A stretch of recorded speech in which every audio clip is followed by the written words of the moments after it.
It's a very beautiful day here in Santa Clara, and I'm off for a hike today. Seems like it's been a very long time. I'm gonna go to a place called, I believe it's called Loch Lomond. I've tried going there twice. Do you remember this? Well, it is closed. Oh, wow. Unbelievable.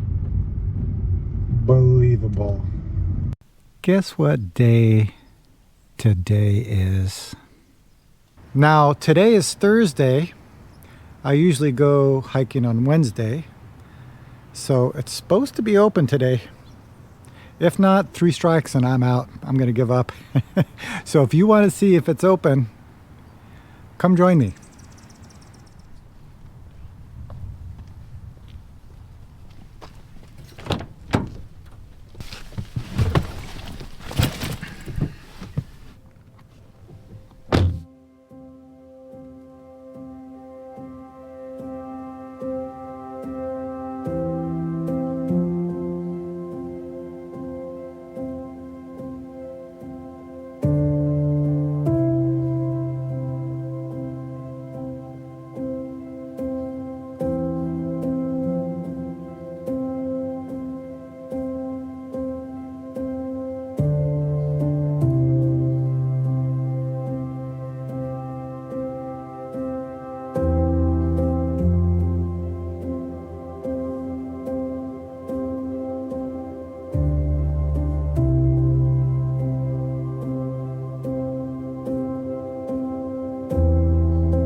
Okay, well, I lost the audio on this video footage here, but I'm coming around the turn where the gate is.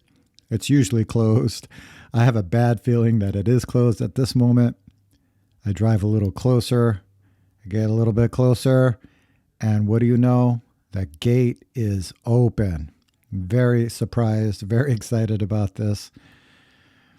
I drive up to this little window here.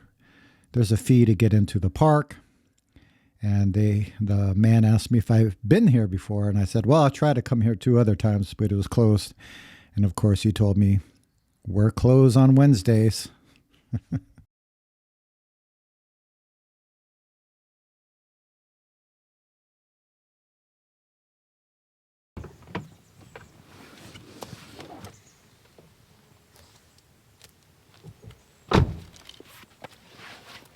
I still can't believe we made it. It's open.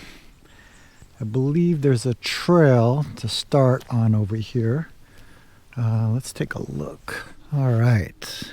Well, we are here.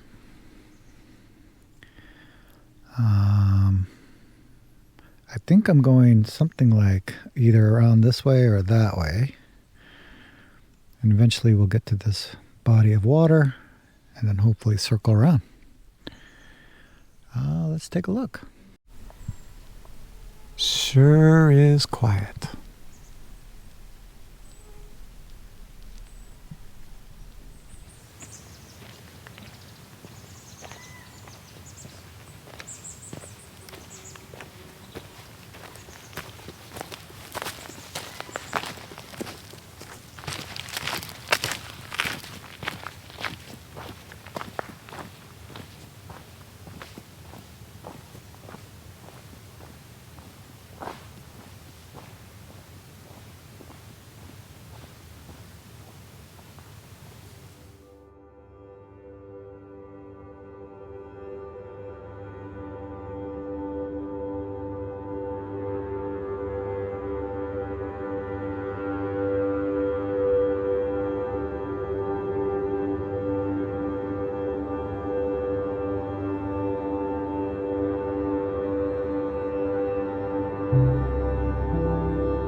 It feels like it's been a while since I've been in such a quiet place.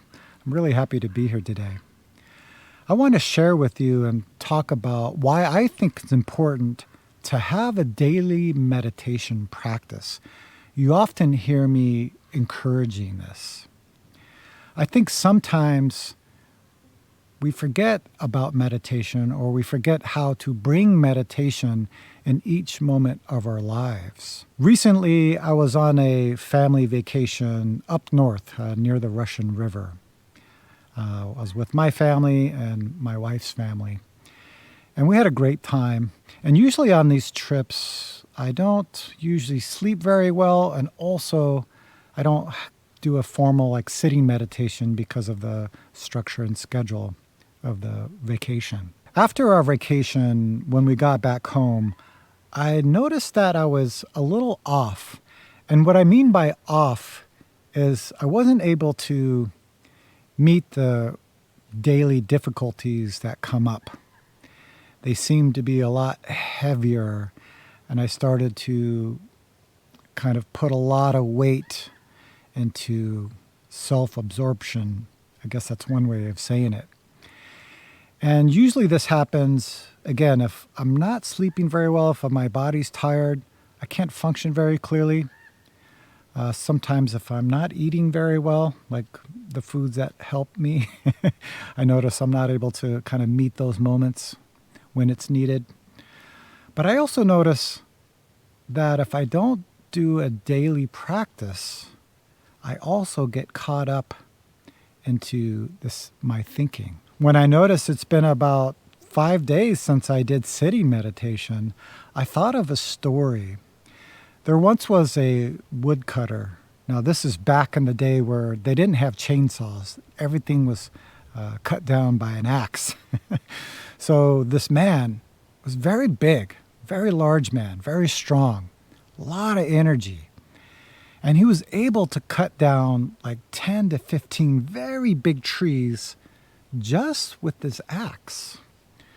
So he got hired by a lumber merchant to chop down trees. And the boss was very excited because he heard about this man and heard about his productivity. So on the first day, the man was chopping trees, and in one day, he chopped down 13 trees by hand with an axe. That's very impressive. And at the end of the day, the boss went to the man and said, "That's incredible. I'm not sure how you do this, but I'm very grateful that you're working for us." And the man said, "Yeah, you're welcome, no problem." So the next day came, and this time the man was only able to chop down 10 trees. So the man started to think, wonder what's going on. Maybe I need to get more sleep. So he tried to get to bed early and had a wonderful sleep, got up in the morning, went back to work. And then that day, he was only able to chop down 7 trees. So now he's getting a little concerned and not sure what's going on. Maybe I'm not eating well. So at the end of the day, he went home and he made sure he ate enough food to give him the energy to cut down trees. So the next morning appears, he goes back to work, and this time he could only chop down 5 trees. So now he's really worried. Also, his boss is kind of concerned about what's happening. He started off chopping down 13 trees, and now this. So the boss asked the man to come and talk with him. And the boss was saying, "I just wanted to check in with you and see what was going on. You started off chopping down 13 trees. That's amazing. What do you think's going on?" And the man tried to explain, "Well, I thought it was my sleep, so I tried to get enough sleep. And I thought I wasn't eating enough, so I ate more food.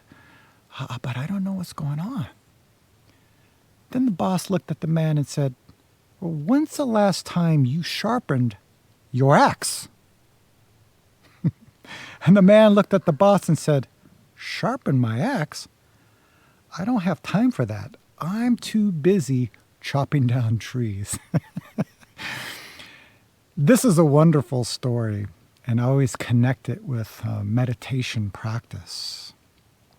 That it's very necessary to do a daily meditation practice. So when we get up off the cushion, we're reminded, I can continue this meditation practice in every moment. Now, meditation practice, what does that actually mean? Usually we think it means sitting Zen or some type of mindfulness practice. There's many different types of meditation practice, and I don't think the technique or outside form of that practice is so important. The question is the practice cutting through or piercing through delusion? In the school I teach in the morning at retreats and also before our daily morning practice, we recite the 4 great vows. And the second great vow is, delusions are endless. We vow to cut through them all. And I think this is the question we should really look at. Is our practice, our mindfulness practice, whatever tool or technique we are using, is it piercing through, cutting through this delusion that we have of this world? The delusion of what we think is happening in this moment. And most importantly, piercing through the delusion that we have about ourselves. That is something that we really need to look at closely. When we are doing a daily meditation practice, we're seeing through our delusions. When we get up off the cushion, we continue seeing through our delusions. When we're driving, when we are at work, when we're spending time with our family, friends, and loved ones, every moment cutting through these delusions so we can meet the moment with clarity. Because if we don't do this, we get sucked up in our thinking and our feeling. We're not able to meet the moment with any kind of clarity. It's the same way when we're tired. If we're tired, we can't function correctly. That's why we stress the importance of taking care of ourselves, getting enough sleep, eating the right foods. But why do all of that stuff? You often hear me talk about this teaching. Why do you eat every day? It's not just for personal desire. It's so that we can function clearly in our lives, bring more love and compassion into this world with our actions, not just some idea that we have in our head. Having a daily meditation practice is like sharpening our axe every day. In some of our Zen centers, behind the altar, there's a picture. In Korean, it's called a tenghwa. And often you see these very big people carrying swords. And what I heard one time from a teacher, that these are the protector of the Dharma, protecting the truth. So they have these swords to cut through delusions so we can see the truth of the moment. When we see the truth of the moment, then our lives become more clear. There are many times where we just lose our daily practice because we're traveling, or maybe the holidays appeared, all kinds of different situations. But most important is just start it back up. And I know sometimes that can be a little bit difficult. So that's why I think it's important to connect with a friend or a group of practitioners who practice meditation. Connect with the teacher. Many of you know that I meet with people. I do one-on-one consultations. So if you're struggling with your practice or you've gotten out of the habit, you can contact me. There's many different ways to do that. You can go to my website. You can comment on this video. You can email me, jason@jasonquinnzen.com. Let's get in touch and we can help you get back on track. Those are my thoughts for the day. I hope this video was helpful. If it was, please like this video, share it. If you haven't already, subscribe to my channel. If you have any comments, put them down below. I'd be interested in hearing from you. And as usual, I hope to see you all very soon.